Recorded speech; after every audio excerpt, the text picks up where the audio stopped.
Hello, I'm Alex from Ani Best Recaps, and I'd love to tell you a story. It all began when the goddess gave her light to a world that was just a black whirlpool of nothingness, forming continents and creating the 9 races. The Dragonians, the Elves, the Oni, the Dwarves, the Demons, the Dark Elves, the Centaurs, the Beast Folk, and finally, humans. And it's in a peaceful village that a young boy, full of dreams, says goodbye to his family to embark on a journey far from home. His greatest desire? To become a great adventurer and give the ones he loves a better life. But reality, my friends, hit him hard. Arriving in the big city, the boy had his first shock.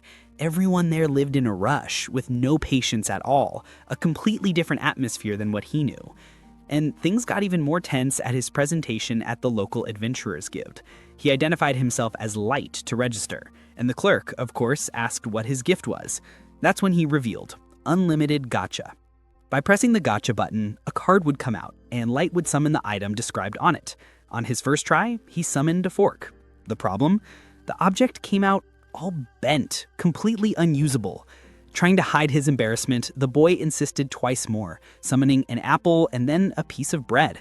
But the fruit came out rotten and the bread was moldy. The poor kid tried to argue that his gift was usually better than that, but the receptionist, rather skeptical, gave him a Class F identification, the lowest in the guild. With no other options, Light accepted the tag and, with a sliver of hope, asked about available jobs. The woman pointed to a board with the easiest tasks, but then came another blow. The region's illiteracy rate was extremely high, and Light, another one of its victims, couldn't read a single word. Once this was confirmed, the clerk pointed out some basic manual labor, like collecting firewood and transporting goods. Even though they were low-paying jobs, our hero rolled up his sleeves and worked his heart out, dedicating his body and soul to do the best he could.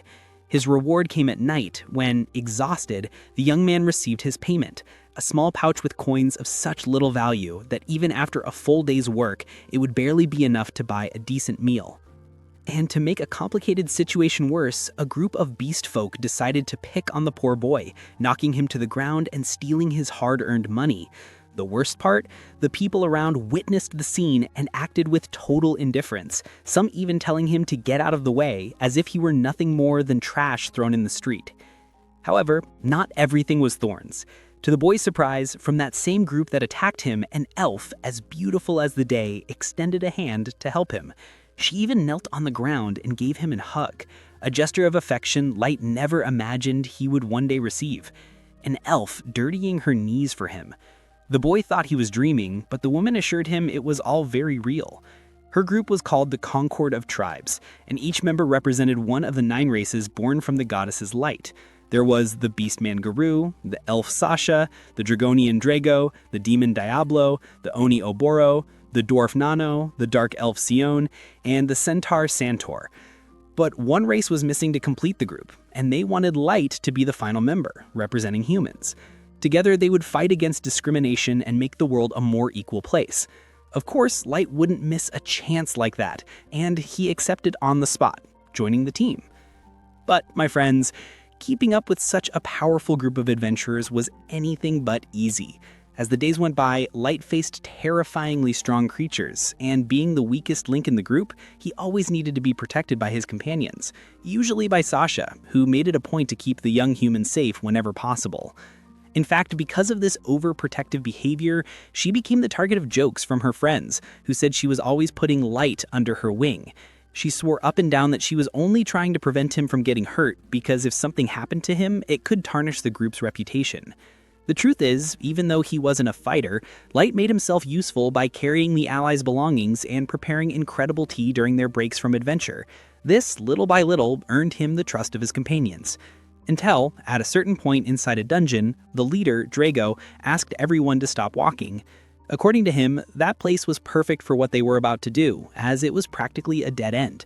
The mood grew heavy, and you could see the tension on the face of every member of the group, except for Light, who, innocent as he was, thought it was just a rest stop and already started setting things up to prepare his usual tea. However, Drago revealed the real reason they were there. The young human was being expelled from the group. Light couldn't believe what he was hearing, unable to understand the reason for such a sudden decision, since everyone seemed to like him and he had always done his job properly.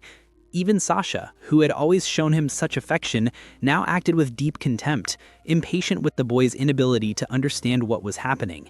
It was a unanimous opinion. The human was nothing but dead weight, and now they would be free of the disgusting stench of his race.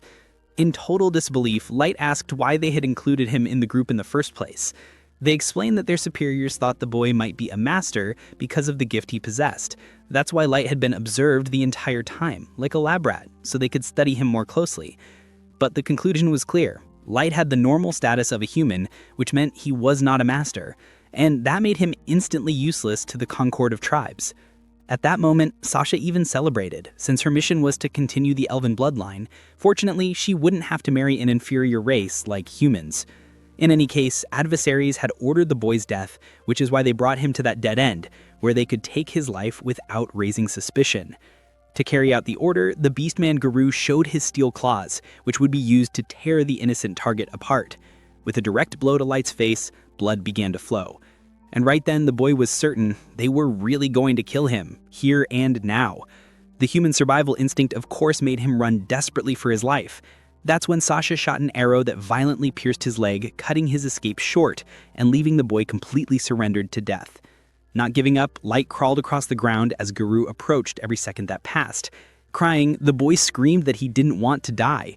But this display of vulnerability only increased the beastman's desire to finish him off.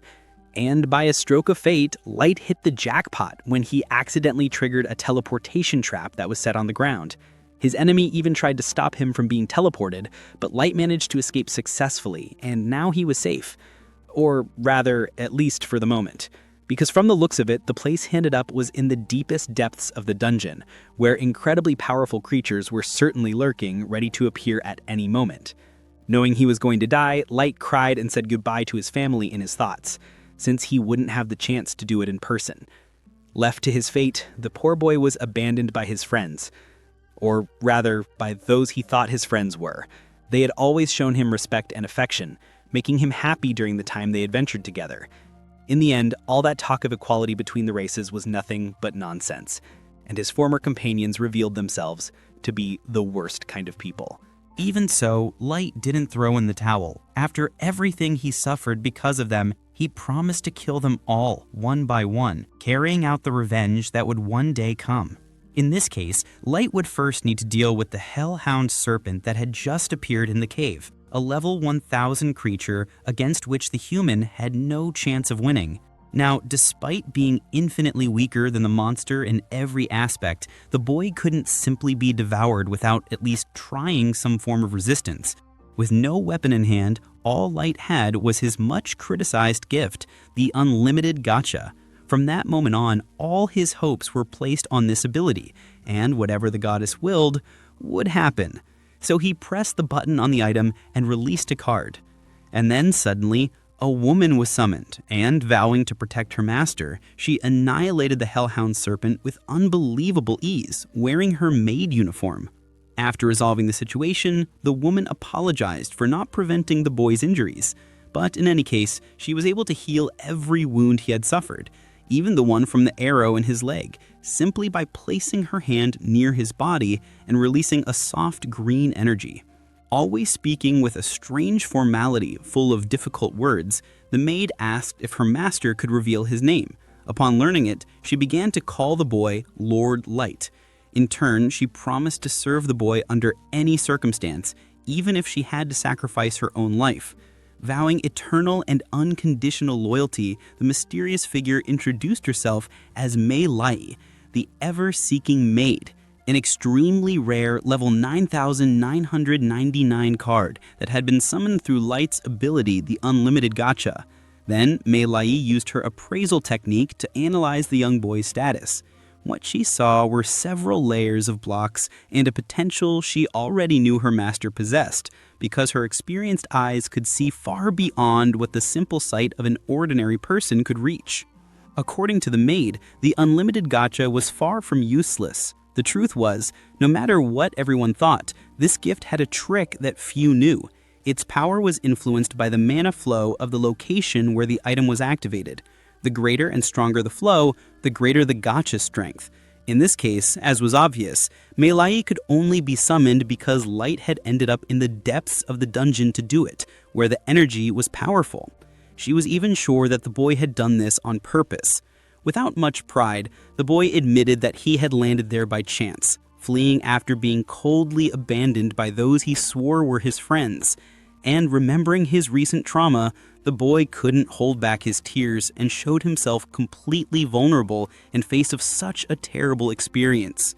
Showing empathy, Mei Lai gave the boy an almost maternal hug, and even while admitting she didn't fully understand the depth of his suffering, she made it clear she was willing to use all her power to seek the vengeance her master so desperately desired. Now for that to happen, Light only needed to give the order. Light, however, refused such overwhelming help. After all, he wanted to carry out his revenge with his own hands, no matter how impossible it seemed with his current strength. In fact, Light was certain that Mei Lai saw no possibility of that happening. But, on the contrary, she showed total support for that decision and made herself available to assist her master in any way necessary, emphasizing that she wasn't lying when she said she would dedicate her life to standing by young Light's side. And so, in the depths of the abyss, the most difficult dungeon in the region, and now aware of the true power of the Unlimited Gacha, Light pressed the button on the object one more time, but this time with a greater purpose, to build a kingdom that would help him carry out his revenge. And from that moment on, that chamber of darkness began to be engulfed by a true flood of light. 3 years have passed since that fateful day where our protagonist was abandoned as if he were a bag of trash. And if in the past the days of struggle were intense and exhausting, we can see that currently the days of glory are Light's reality. He rules over hundreds of maids inside a palace he created himself, and Mei, as she promised, is always by his side. All the maids seem completely smitten by him, celebrating every time they are noticed, while Mei, with her impeccable posture, tells them all to behave. Leaving the castle, Light walks through the local market, where everyone recognizes him. One of the vendors calls him over for breakfast, while others alert him to a shortage of sweets in the country. Light promises to solve the problem, and Mei assures him she'll handle the logistics as soon as possible. He realizes he'll need to create a new system, as the population of his kingdom has grown exponentially over the last 3 years.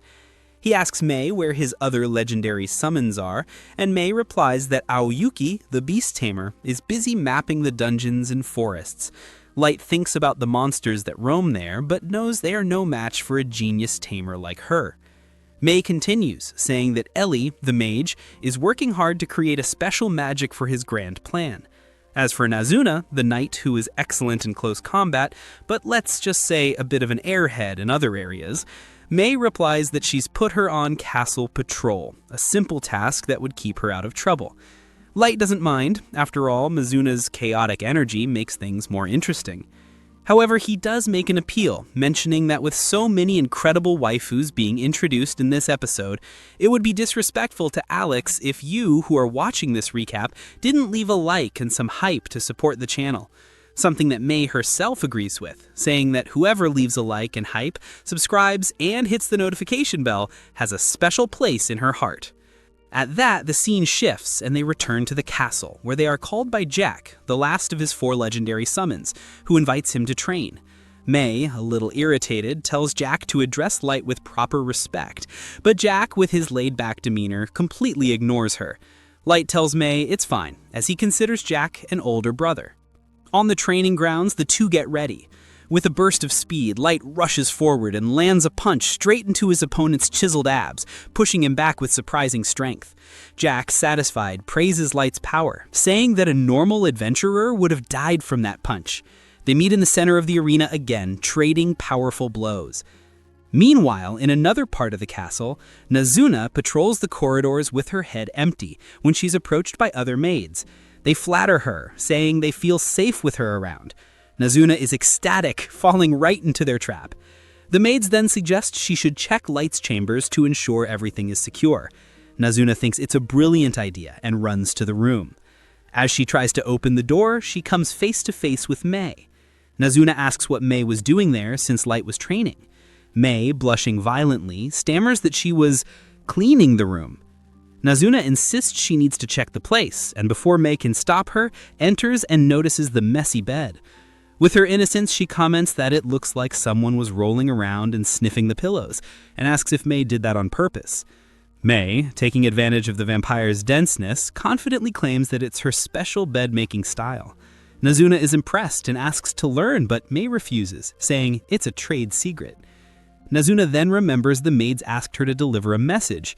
She hands a scroll to May, who realizes it's a letter of protest. The other maids are revolting against her for monopolizing the cleaning of Light's room. May tells Nazuna not to worry and gives her some change to keep her mouth shut. Happy, Nazuna runs to the market and after much deliberation decides to buy fluffy pancakes with fresh milk. Back at the castle, she finds Aoyuki on a balcony, already with the map May had requested. Tired of Nazuna's energy, Aoyuki just hands over the report. After that, Nazuna returns to her patrol and enters the throne room. Seeing that no one is around, she lets out a liberating scream, jumps on the throne, and starts playing with it until she accidentally breaks the wing of an angel statue. Scared of May, she puts the piece back haphazardly and flees. Back at the training, Light and Jack continue to fight. In the end, they go to the bath, and inside the giant tub, Jack praises Light, saying he's become so strong that most dungeon creatures would be child's play for him. He warns, however, that there are still powerful enemies who would destroy him at the first chance. Light gets serious, thinking about the betrayal he suffered 3 years ago, and affirms that he won't rest until he has his revenge. In May's chambers, she summons the 4 troublesome maids and reads the protest letter aloud. In front of her, the 4 fall silent and apologize, saying it was just a way of showing support, as they know May is overworked. May denies their request to clean Light's room and, as punishment, orders them to clean the gigantic hallway to the throne room by hand. Meanwhile, Nazuna is outside, with her face pressed against a shop window, admiring a gauntlet she wants but has no money for.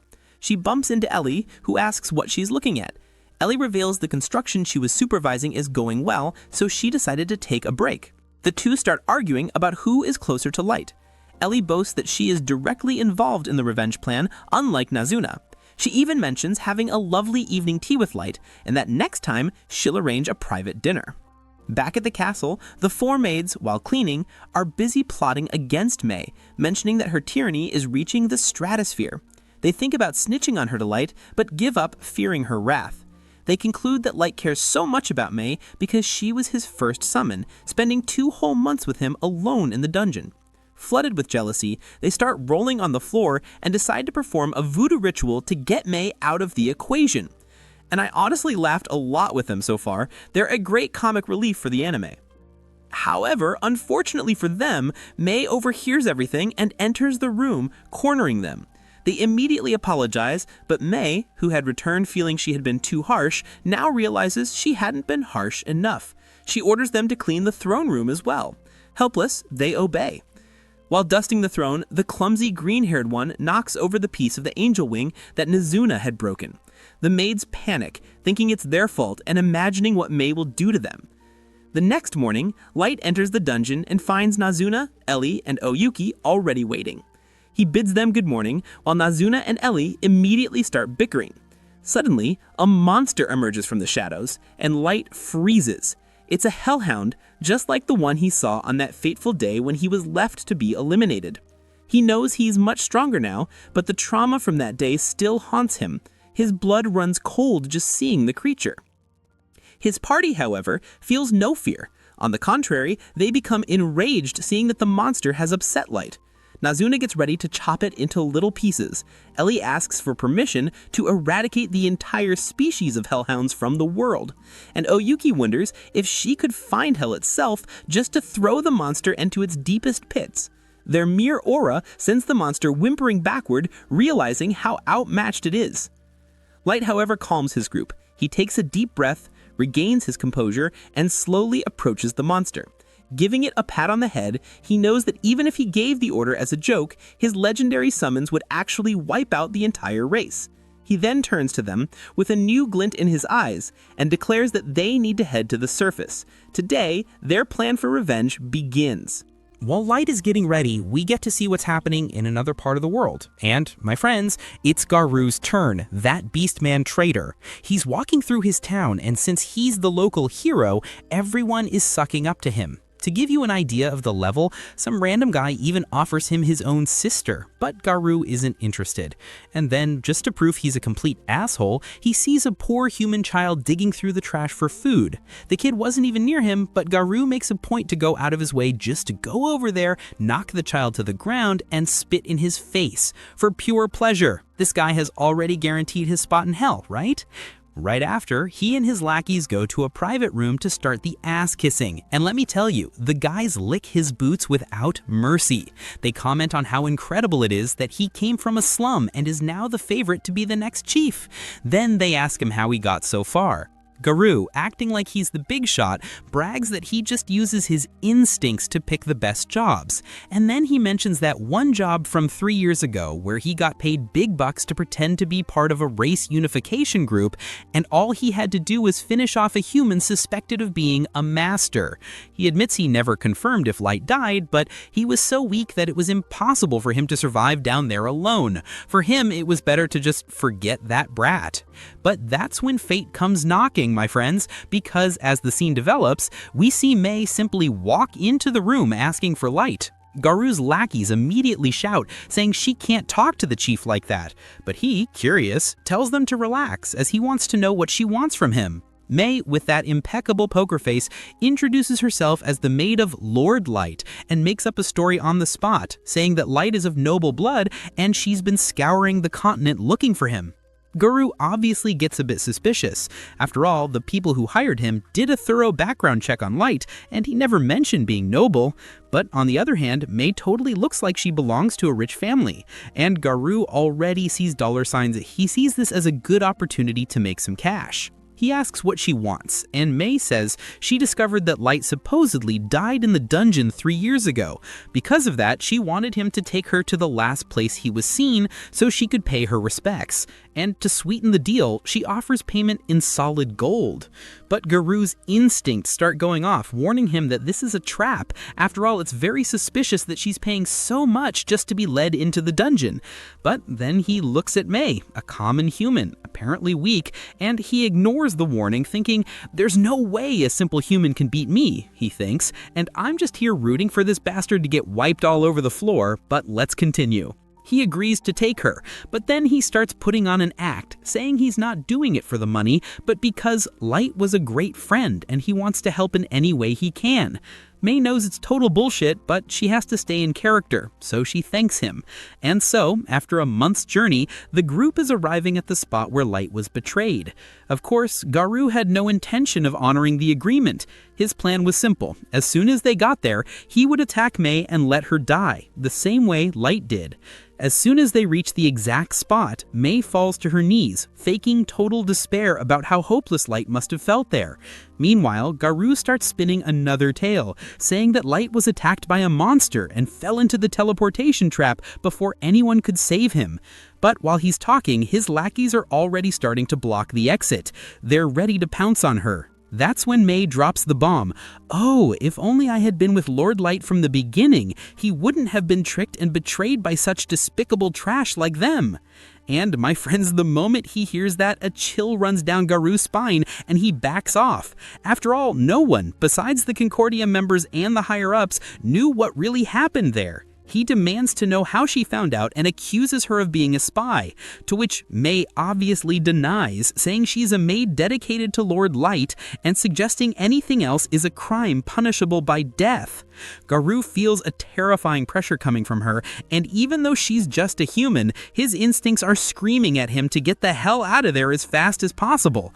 And right when Mei was about to lose her patience and wipe this bastard off the face of the earth, our boy Light shows up and says, "Mei, stop. This one is my prey." And I'm already in a state of euphoria seeing this moment. A euphoria that's only second to the one you guys give me when you leave your like and your hype on the video, because that gives me incredible motivation to keep producing the best recaps for you. So if you want to be part of the Any Best Recaps family, subscribe and hit that bell. That way you won't miss a thing. Garou and his men are in shock. None of them heard Light arrive. Garou can't believe what he's seeing. He never even considered the possibility that Light could have survived.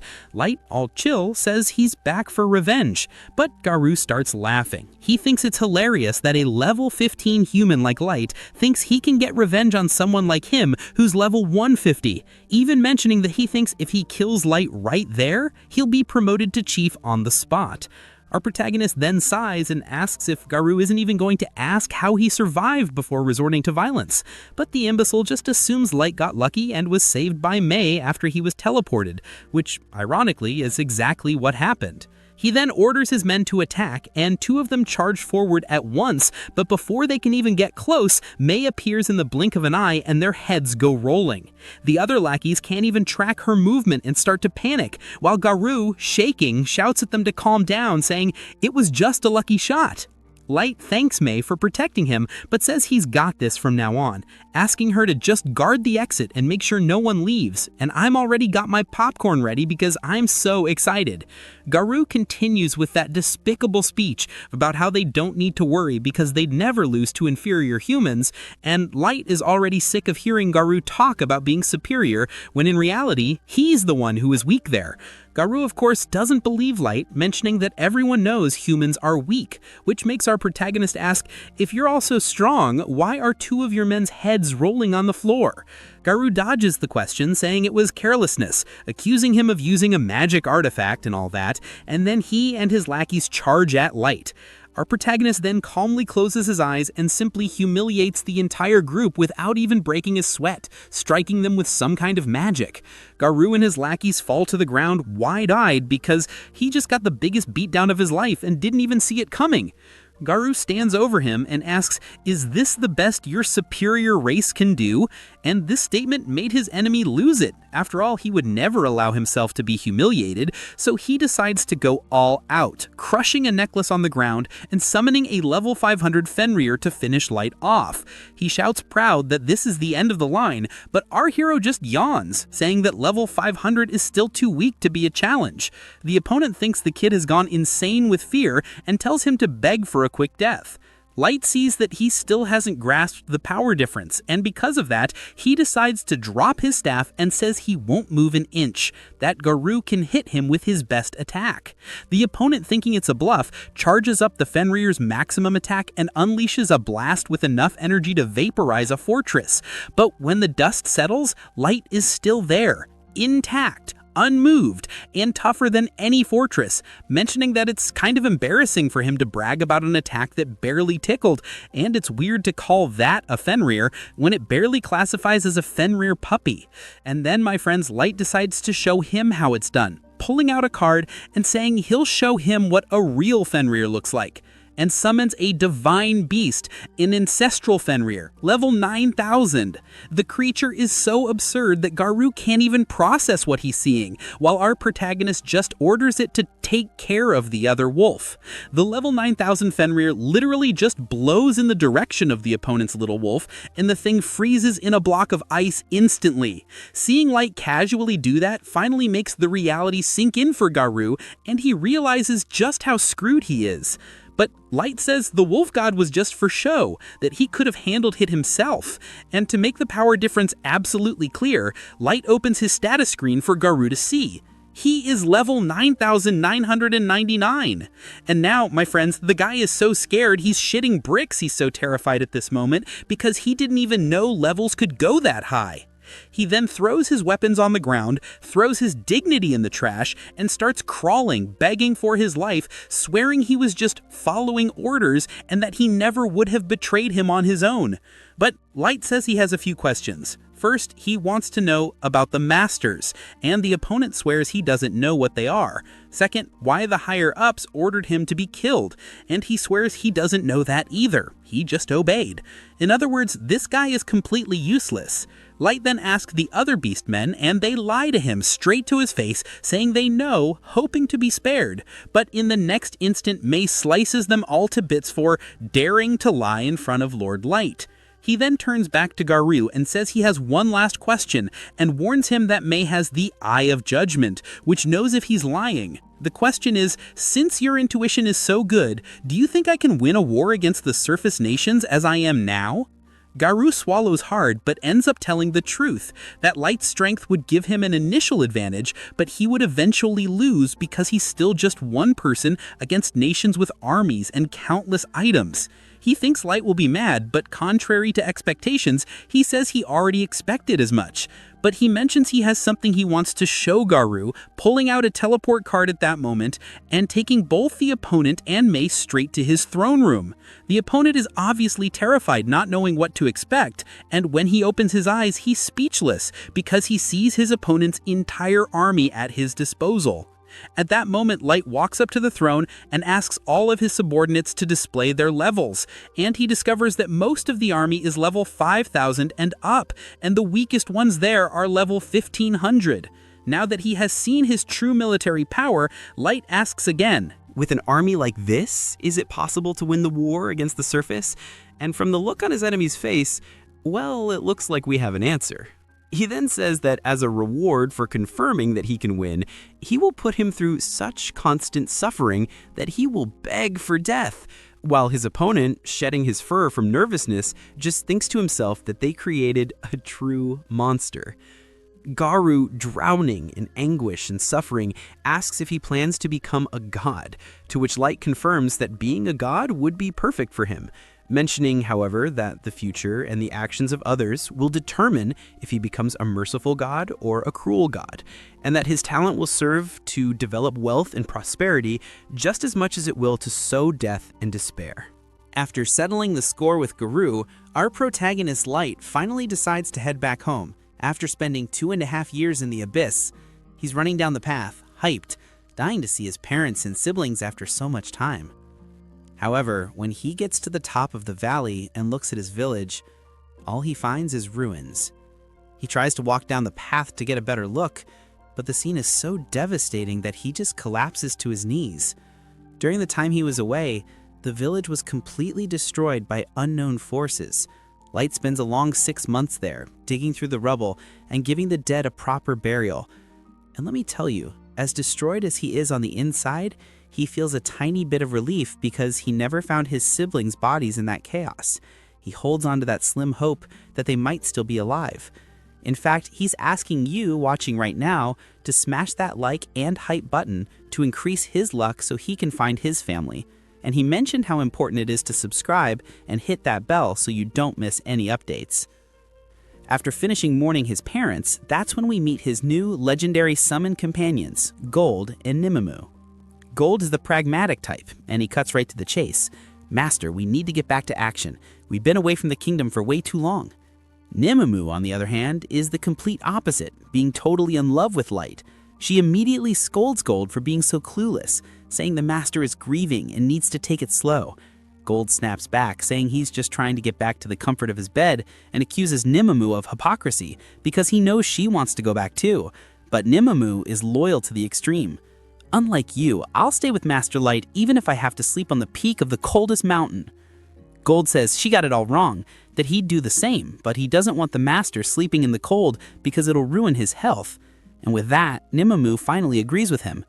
Light, hearing that whole argument, cuts them both off and tells them not to worry about where they'll sleep because the focus now is something else, gathering information.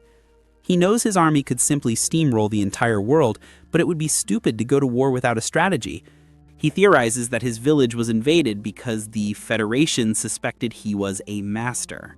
He then gives the order, find out everything about the other nations, and what the hell is so important about a master that makes destroying an entire village worth it. And he swears, if he finds out the reason for all this destruction was selfish in any way, he will burn the earth. With that said, he puts on the Fool's Mask to disguise his appearance, and from now on, he'll use the codename Dark. They fly towards the city of Dagas. Along the way, Gold reminds Nimemu to call him Dark while they're on the surface, so they don't blow their plans.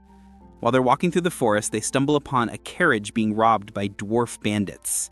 The man begs them not to hurt his son. The bandits see Dark's group and tell them to hand over everything. Light doesn't even blink. He gives the order to Gold and Nimemu to restrain the dwarves, and they handle the job in seconds, without breaking a sweat. The man, super grateful, offers them a ride since they saved his life. He assumes they're adventurers heading to Daugus to explore the dungeon. The protagonist explains that they aren't yet, but they're heading there precisely to register at the guild. He gets excited, says Daugus is the right place, as it's the border between the human kingdom and the elven kingdom, and is therefore a paradise for dungeons. Arriving at the gate, Dark asks to be dropped off there, and the man, who introduces himself as Colonel, still feels like he hasn't thanked them enough, but Light cuts him off, saying the info on the guild was a big help. Colonel then makes one last offer. If you need a place to stay, look me up at my hotel. Lodging is on the house. Light enters the city with Gold and Nemamu, who are amazed since it's their first time on the surface. They head straight to the guild, and the receptionist, of course, classifies Dark as rank F. Nemamu freaks out. What do you mean rank F? Master Dark is rank S at minimum. The poor receptionist explains that everyone, no matter their class or skill, has to start at rank F. Dark, with all the patience in the world, apologizes for Nemamu's attitude and accepts the registration. Outside, Nemamu is devastated, feeling like trash for making her master apologize. Our protagonist consoles her, but Gold doesn't miss the chance to tease her for causing trouble. They then decide to take Colonel up on his offer and head to his hotel. At the reception, Dark says he's there to accept the offer, but that he has some special requests. I want to rent the entire floor of the hotel for 1 month, with complete privacy. With that, he tosses a bag of coins to Colonel, who gets embarrassed and says he can't accept it, since they saved him. However, our hero insists, saying the payment is part of the special request. And well, Colonel realizes Dark won't accept for free, and agrees. Upstairs in the room, Light uses several silent magic spells to jam and detect any magical espionage on the entire floor. He then takes off his mask and says they can relax now, but Nemamu is still worried and questions the plan. Master Light, why are you risking yourself as an adventurer? You could have stayed safe in your kingdom and just given us the orders. And now, my friends, Light snaps. He cuts her off instantly, and his mana starts leaking out, full of anger and pressure. Are you trying to interfere with my revenge? Nemamu freezes on the spot, falls to her knees, and begs for forgiveness, asking him to forget she said anything. Gold starts laughing, which breaks the tension. Light calms down. Gold explains to her, there are some things that need to be settled personally. That's why the master has to do this with his own hands. Light apologizes for scaring her, but Nemamu is so shaken that she insists on re-swearing her oath of loyalty right there. Light, reluctantly, agrees. And the gesture of this oath involves kissing his foot, which Light mentions is cultural in their universe to show loyalty. But I gotta ask, did she really do it for that, or to satisfy her own personal desires? Something Gold was thinking too, by the way. Anyway, the next day, they go to the dungeon, and of course, there's a giant line. Light notices there isn't a single elf in the line, and assumes it's because of some beef between the dwarves and the elves. And since he can't have a story without the asshole of the day, 3 guys just cut the line right in front of some rookies. Nemamu is already pissed. Light analyzes the group. A servant, a mediocre fighter, and a hooded guy who looks to be the strongest. Dark, who doesn't take crap from anyone, goes up and calls out the hooded guy, mentioning that it's wrong to cut the line. And let me tell you, this hooded guy, who we later find out is named Kaito, already showed up with a I want to be humiliated vibe. He gets pissed that Dark had the audacity to talk to him, saying he has no right to speak to him because he doesn't know who he is. Dark claps back immediately. You're right, I don't. You're wearing a hood. But if you're so famous, that's even more reason why you shouldn't be cutting in line. Kaito gets so mad he tries to draw his sword, but his friend Yannick stops him, mentioning he'll ruin their plan if he causes a scene. Kaito, fuming, backs off to the end of the line but swears Dark will pay for this. The rookies who were in front thank Dark for defending them, saying they were afraid to start a fight with another race. They start chatting, and the rookies find it weird that Dark's group doesn't have any backpacks or camping gear. Our protagonist thanks them for the tip, realizing they're so used to their item box that they didn't even think about it. Finally, Dark's team enters, and he comments it's his first time in a dungeon other than the Abyss, mentioning he's curious how they work. But he's not there to play around, so he decides to use his magic, Flight, Conceal, and Clairvoyance to find the shortest route to the next floor, In other words, they are basically speedrunning the dungeon. Gold even complains, "Oh, Master, this way the exploration is boring, we're not seeing anything." Meanwhile, the scene cuts, and we see Kaito and his team, while Mr. Hothead is still fuming about Dark and taking his anger out on the monsters. We find out he's an elven white knight, and Yannick is trying to calm him down, reminding him they're there for a troll on the 3rd floor. And to make things worse, we find out that Kaito hates Yannick and plans to ditch him as soon as he gets what he wants. In other words, another traitor in the making. But honestly, from the way Yannick is acting, I'm thinking he has similar intentions. Later, Light and his team are already on the 3rd floor and defeat some trolls. As they're flying back, Light spots the team of rookies he helped in line, and they're surrounded by goblins. Light, from a distance, snipes a bush snake that was about to attack the rookies from behind and warns them to never let their guard down. The rookies thank him, but then Nemamu senses another presence. Suddenly, a pack of giant bush wolves runs right past them, but they're running from something. The rookies don't get it. And right behind the wolves, emerging from the forest, a giant mutant mantis appears. And it does not look friendly. The rookies, witnessing that son of Satan before their very eyes, are simply desperate and have no idea what to do, because that thing was supposed to have been killed over 10 years ago. At this, the leader asks Mia to attack with some magic, because if she can do something to throw it off balance, they can use that opening to escape. Hearing the retreat plan, Dark turns and asks if they'd mind if they hunt that creature for them. The rookies, hearing this, think he's lost his mind, because a beast like that has got to be at least level 500. However, Dark just tells them to grab some popcorn and relax, because he and his friends, combined with the forces of the like and hype from everyone watching, will take care of it. Gold takes the lead and charges in, but to a surprise, the mantis manages to block his strikes, and he admits the creature's claws are tougher than they looked. Seeing this, Dark decides to join the party and launches a fire arrow, but the monster is fast and parries the arrow right back at our protagonist. The rookies, seeing things are getting tough, start to fear for Dark's luck. While the leader asks Mia to try something, she snaps at him asking if he's even seeing what's happening, because she doesn't stand a chance of doing anything against the power they're all showing. Especially since Dark just used magic without an incantation, and she's questioning if her companions have lost their minds for not being amazed by this. Gold, seeing the rookies are more in the way than helping, tells them to sit down and watch because he's going to give them a little lesson on how to be a knight. And well, I can only say it was one hell of a lesson. He starts by explaining the concept of attacking with a sword and defending with a shield, but that things aren't always what they seem. At that moment, the mantis attacks him and he blocks with the shield. However, the block was so intense that it completely shattered the enemy's claw. While the mantis reels back in pain, Gold rushes in and cuts off one of its legs. Dark then launches more fire arrows, and the monster tries to parry them again, but this time the arrows just change trajectory in midair and slam right into its back. And finally, limbless and full of holes, the enemy realizes it has no chance and tries to flee back to the forest. Dark is even surprised it's smart enough to retreat, but he's not letting it escape. He then summons a gigantic firewall blocking its escape, while poor Mia is about to have a meltdown, realizing he just used large-scale tactical magic instantly like it was a walk in the park. With no escape by land, the mantis opens its wings and tries to flee into the air. But before it can get high, Nanumu makes an absurd leap and in midair slices the beast to bits. But when she lands, Gold is right there to scold her. She doesn't get it. She did what the master wanted, right? Wrong. He points out that she destroyed the beast, and along with it, she also destroyed all of the valuable parts.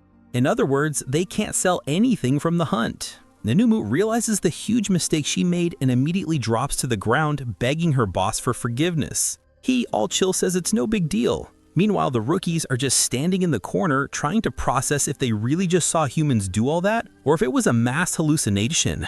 Rummaging through the monster's goo, they find the magic gem, which by sheer luck was still intact. As they're about to leave, Mia, still in shock, asks if Dark is from some famous party. He just replies, "Nope, we're all rank F." And obviously, the rookies are left even more confused. Mia, super grateful, uses the rest of her mana to create a water ball for Dark to clean himself off. Since it's getting late, the rookies' leader invites them to camp with them for the night. And while they're around the campfire, Dark mentions she seems to be an incredible mage. But she says no, she can't cast magic without an incantation like him, nor can she use tactical magic. When her brother and leader asks if that's really so impressive, the girl nearly freaks out and explains there are 3 classes of magic. She gives examples. Combat magic is like the fire arrow or an ice sword, meant for a single target. Tactical magic like the firewall affects a much wider area. Strategic magic, on the other hand, is so powerful it has a global impact, causing tsunamis or cataclysms, and it requires a whole group of mages pulling their mana and chanting.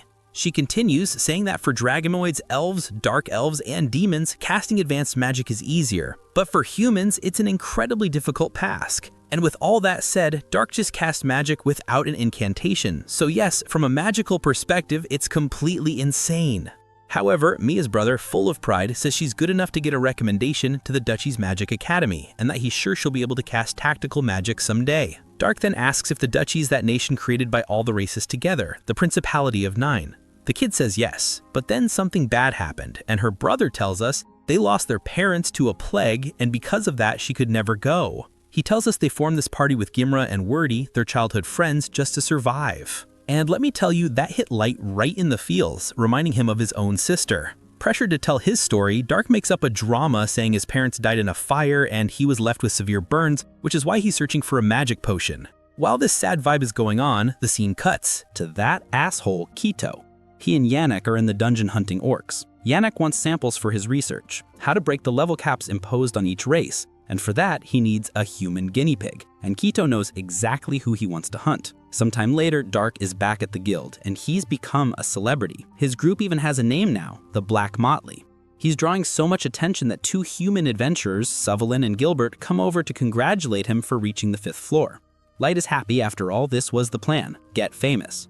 At the dungeon entrance, he runs into Mia and her group. She's all shy and hands him a small pot of ointment she made herself, remembering his story about the burns. And our protagonist obviously feels like trash for lying. To make up for the gesture, he decides to return the favor. He pulls out an item and gives it to her, a beautiful bracelet. Mia doesn't want to accept it, it looks expensive, but Light insists. And my friends, what a gift! As soon as they walk away, Namomo questions the master about giving her the SSR wishing bracelet, which is capable of performing small miracles if the wish is strong enough. And I gotta confess, if I owned that item, I'd wish for everyone watching this recap to subscribe and hit that bell to help the channel grow. That's my true dream, and since I know you all are infinitely more valuable than that item, you can certainly help make Alex's dream a reality. The scene changes, and soon after, we see Dark arrive on the 5th floor, which is completely covered in snow. He gives Golden and Momo a mission to hunt the Yetis they need, and then activates a teleport item, sending him right to his throne room in the abyss. Back is Light, he sips some tea and asks his generals how the revenge plan is coming along. While Ellie says everything is almost ready, he's happy to hear it, telling her she can use any resources she needs. He then turns to Mei and mentions she's also doing a great job managing things there, asking her to keep it up. To Aoyuki, he says to continue exploring the ancient forest, and Nazuna, well, as she asks what she should do, he reflects that she's useless when it comes to well-laid plans. All he can do is ask her to keep everyone safe while he's gone. After all, you never know when a super powerful villain might show up, and she's of course overjoyed with her master's trust. Light can hardly wait. He wants to savor the look of despair on Sasha's face when he finally confronts her. The scene then changes, and now we go to Suvelin and Gilbert, the guys who congratulated Light, and they're camped out. Suvelin needs to step away to answer a call of nature, and when he returns, he's met with the sight of Gilbert's head rolling on the ground, while that bastard Kaito stands over the body. We also see the other two party members were killed in their sleep. And what's his motive? Simple, his hatred for the human race. Suvelin, desperate but smart, throws a smoke bomb and bolts, running to try and warn the guild. As he thinks he's safe, he's suddenly hit in the back by something. We see Kaito is on a magical hoverboard, and before he can react, he's knocked out by Yannick. And Yannick is even complaining at Kaito for killing the others. I told you I needed them alive. He needs as many test subjects as possible because his research is unstable, and Suvelin will almost certainly die from the side effects before he can perfect the technique. He mentions they need more human guinea pigs. And we start right on the next day, with Nemumu causing a scene at the guild. She dumps a pile of magic stones on the counter and demands that Lord Dark's rank be increased immediately. The poor receptionist, trembling for her life, tries to explain that it's impossible, especially since the guild already approved a double promotion for him, from rank F straight to D, But Namumu, being the massive simp that she is, insists that her master doesn't need to follow local laws and that not even rank S is enough for him. Not knowing what to do, the employee suggests that Dark perform another great feat. With that, our protagonist and his friends head back to the inn with a mission poster, hunting down adventurer killers who are targeting humans. He and Gold are sure this will get them promoted, but Namumu, ever the skeptic, points out they have no clue who the criminals are. Gold even suggests using the master's cards, but Light explains they appear randomly. Namumu suggests asking the Abyss for help, but the conversation is interrupted when they sense an intruder arriving. At that moment, a portal opens in the middle of the room, and to my absolute horror, who comes out of it is Mia, clearly injured and unconscious, with her bracelet shattering right after. In other words, something terrible must have happened, and her wish was to get to Dark. We're about to find out. Dark acts fast, puts her on the bed, heals her wounds, and then uses a hypnosis spell to enter the girl's mind and see what the hell happened. And here, my friends, we see the terror. One day, while she and her group, her brother Elio, Jimra, and Wordy, were camped out, another group warned them about the human hunters and got out of there. Elio, as the leader, decides they have to leave too, but the group is already tired from their previous adventure and can't walk fast. The sun sets, and the worst happens. Those bastards, Kaido and Yanok, find them. Mia innocently even tries to warn them about the hunters. The elves just laugh, lamenting that the rumor spread and scared off the humans, and that's exactly why they can't pass up the opportunity to take care of these brats. When Kaido draws his sword, the three boys yell for her to run, while they try to buy time. Elio then charges and is easily knocked down with a vertical blow to the stomach. Jimra and Wordy attack right after, and sadly, meet the same fate. Mia falls into total despair. Wordy, barely holding on, musters his last strength to yell for her to run, while Jimra, in a final act of courage, also gets up and the two charge the elf again. Kaido, sick of his persistence, delivers a blow twice as strong and finishes them. Yanok complains, "You killed the humans again. We can't use them for the research." Kaido, being the asshole that he is, says he'll crush anyone who opposes him, and that the girl is still left. Yanok points out that mages are rare, but that the three boys would have been useful. And here's where it gets disgusting. Kaido decides he's going to use Mia before handing her over for the experiments. Well, Yanok, who doesn't share that desire, simply shrugs and steps aside.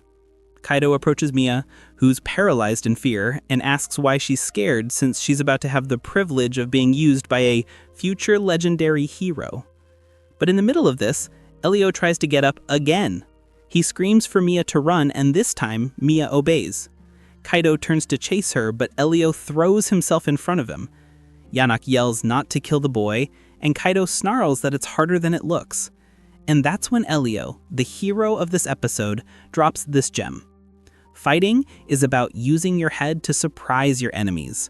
Remembering Gold's lesson, he repeats, block with the sword, strike with the shield, but always use your head.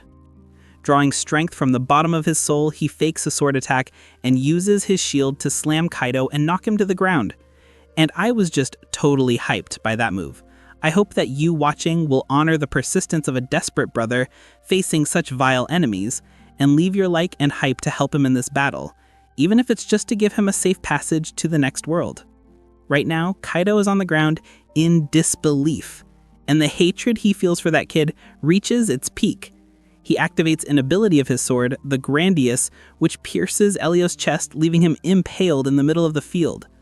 Yanok stops him from attacking again and tells him to go after the girl, because if she reaches the guild, they're done for. Kaido reaches Mia in the blink of an eye, using the Grandius's ability like an energy hoverboard. He mocks her, saying his legendary sword can reach any insect. But Mia, showing absurd courage, says she won't waste her friend's sacrifice.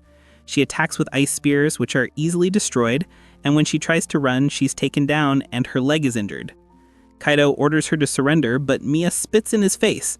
She says he will never be a hero, that heroes are strong and kind like Lord Dark, and that Kaido is nothing but a cowardly bully. Hearing this, Kaido freezes. He remembers being mocked for being superior only to those weaker than him. He remembers being kicked out of the White Knights, probably for hitting his max level and still being useless. Mia throws the final nail in the coffin, telling him he's a failure. Kaido, overflowing with hate, launches several beams in her direction, and as the projectiles fly, Mia uses her last trick. And what a trick, my friends. It was the SSR Wishing Bracelet. She focused all her despair and the item fulfilled its promise. A small miracle was performed, opening the portal. And let me tell you, a miracle is what you all also do when you help Alex's dream grow. If you want Dark to get there in time to save Elio and avenge these cowards, subscribe and hit that bell right now. Your strength is what moves the story. Back in the present, Dark exits Mia's mind and announces, "It's time to go." Meanwhile, in the forest, Yanok is trying to heal Elio, who's practically dead. Kaido reappears, and Yanok the researcher asks about the girl. Kaido confesses that she just disappeared. Yanok freaks out. A white knight fooled by a little girl? He fears the Elven Kingdom will find out Kaido stole the Grandius, a national treasure. Kaido starts to panic, thinking about the level 3000 commander of the White Knights and his level 2000 subordinates coming to hunt him down. Yanok tries to calm him, saying the research can still give him a higher level, but at that moment, Dark appears, stating that he won't allow that to happen. Kaido freezes. He, at his level, didn't even sense Dark's approach. Gold arrives carrying Elio's body, who is still breathing. Dark, after healing the boy, asks why. Why did these kids, who just wanted to achieve a dream in this crappy world, have to suffer so much?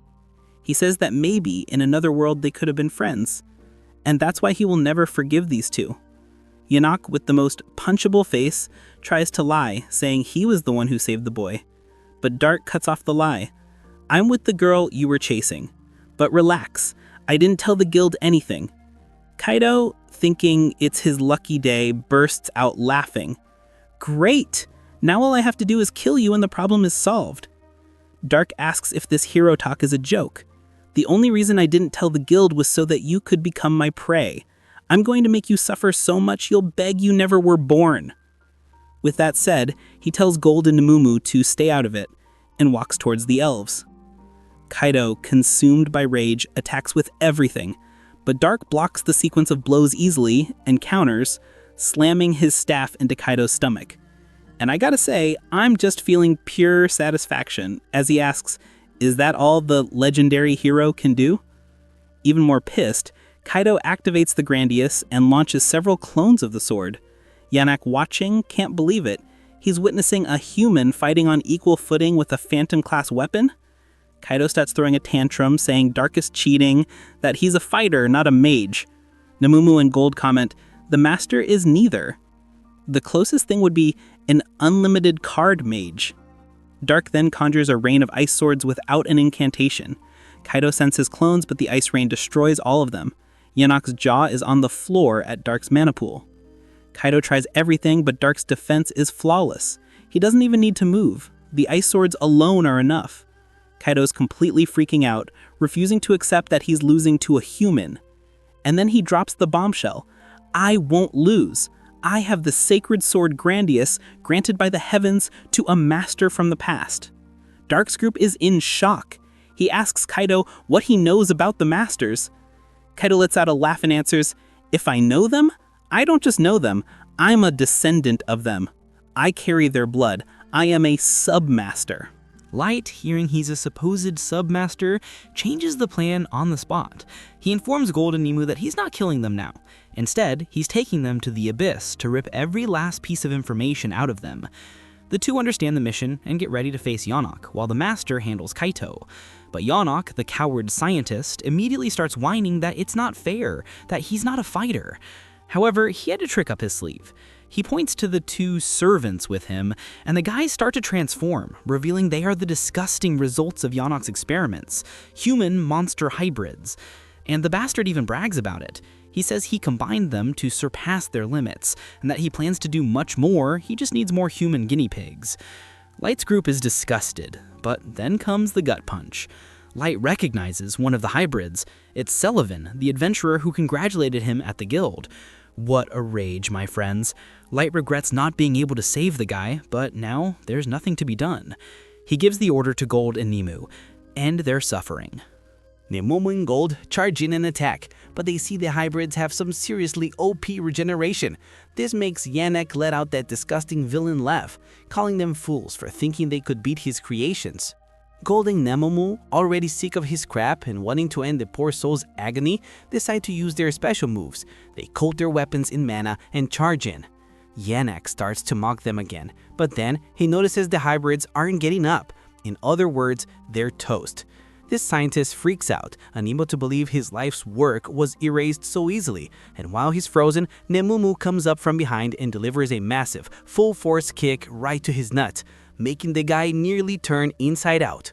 Meanwhile, Light is feasting on Quito. He's dominating the fight so absurdly that every time an attack gets close, Quito gets a look of sheer terror. And Light, let me tell you, is finding this hilarious, since the guy was calling himself a legendary hero 5 minutes ago. Quito, pissed about being humiliated, activates the final form of the sacred sword Grandius, enchanting it with multiple magics. Light even finds it impressive, but what a pity, he thinks, that your aim is garbage, as Quito can't hit a thing. The elf starts throwing a tantrum, calling him a coward, and that he's only alive because he can't land a hit. And I thought this was one of the worst villain arguments in my entire life. The citizen was basically saying, I dare you to stand still and take a hit for me. And you know what the most bizarre part of this whole story is? Yes, my friends, Light simply decides it's time for the final humiliation. He stands still and tells him to make it count, that he'll let himself be hit. And if he can manage to even scratch him, he'll be forgiven. After all, he's confident he'll never be scratched if you, who are watching this recap, leave your like and your hype on the video. So please, help our protagonist out and help Alex's video too. At this, Quito thinks Light has gone insane, but he doesn't pass up the chance. He raises his sword and brings it down with all his might. The blow connects, and, well, it does nothing.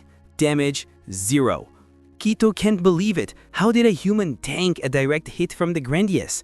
Light, with a little smirk, says, you can keep trying, and Quito tries. He hits, and hits, and hits again, and every single blow, 0 damage. Light eventually gets tired of being hit, shatters the enchantment of the sword with a flick, punches the imbecile in the stomach, and sends him flying with the right hook to the face. And I feel like even my soul transcended with happiness and fulfillment in this moment. When Quito stops rolling, completely wrecked, Light stands over him. I have a lot of questions for you, so I'm not going to kill you, yet. And Quito, who thought he was a legendary hero, a sub-master and all that, starts begging for his life like a coward. He says he's from the Elven nation, that he was next in line to be captain of the White Knights, giving all this and more information just to be spared. And that, my friends, is when Light gets pissed.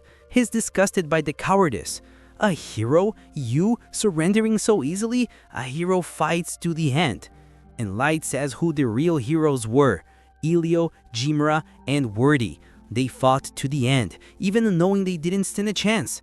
Light apologizes to the boys' bodies for not saving them, but says he'll do everything to make sure Elio survives.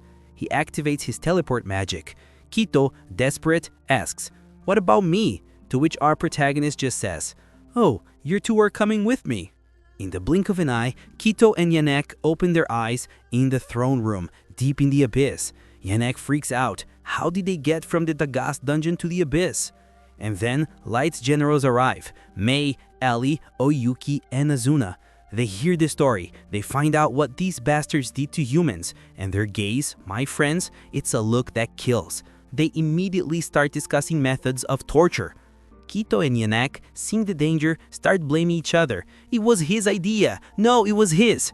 Light cuts off the argument with a single question. When you were killing those weaker humans who were certainly begging for mercy, did you show any empathy for the weak? And obviously, those two bags of trash went silent.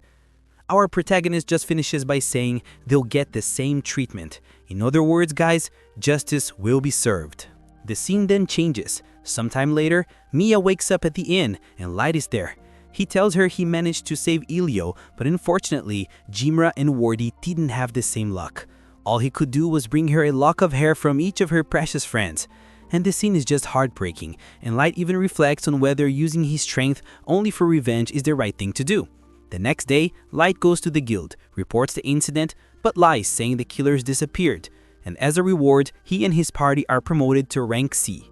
He says goodbye to Mia and Elio, who decide to quit the adventure life and go back home. The girl promises to keep studying magic on her own, to one day meet Light again, and he just replies that he's looking forward to it. The scene then changes. We are stories back in the abyss. May and Ellie bring the interrogation report. Ellie's magic managed to extract the memories, but they are fragmented. But the lore drop is insane. It mentions that the legend says that if a master is not controlled, they could destroy the entire world. Even he finds this hard to believe, but since the guy's mind was a mess, he doesn't want to jump to conclusions. He then asks how the prisoners are doing. As an answer, Ellie opens a portal and the two, Kito and Yanak, are just husks, completely broken. She mentions there is no more information to get from them. And with that said, he doesn't waste time, mentioning that it's time to get rid of them. He then summons a creature called the Dead Man's Banquet, and the beast simply devours both of them in a brutal fashion. With that settled, he asks Ellie, and the other operation. She, all happy, says the preparations are complete and that he can start his revenge on Sasha whenever he wants. She says the plan is to start with the White Knights, since they're all sub-masters, and mentions that their vice captain, Mikhail, is Sasha's fiancé.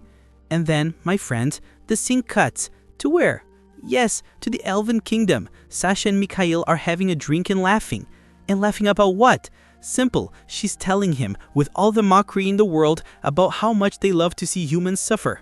While Mikhail talks about a village he eradicated, and I wonder if it wasn't our protagonist's own village, Sasha laughs and tells the story again about how Light begged for his life, and the two, happy, talk about how good it is to watch humans despair. And I can only think that these bastards need to enjoy the last few minutes of peace they have left, because when they least expect it, things are going to get brutal. So brutal that while these two bastards are laughing, the scene cuts and we see Light preparing to pay her back for all this suffering she caused. And with that, the episode ends. And what an ending! The next target is Sasha, but first, her fiancé. My god, what is going to happen? If you're hyped to see Sasha finally pay for everything, you already know what to do. Let me know in the comments that you want the next part, smash that like and hype button to strengthen this video, and of course, subscribe and hit that bell so you don't miss any news.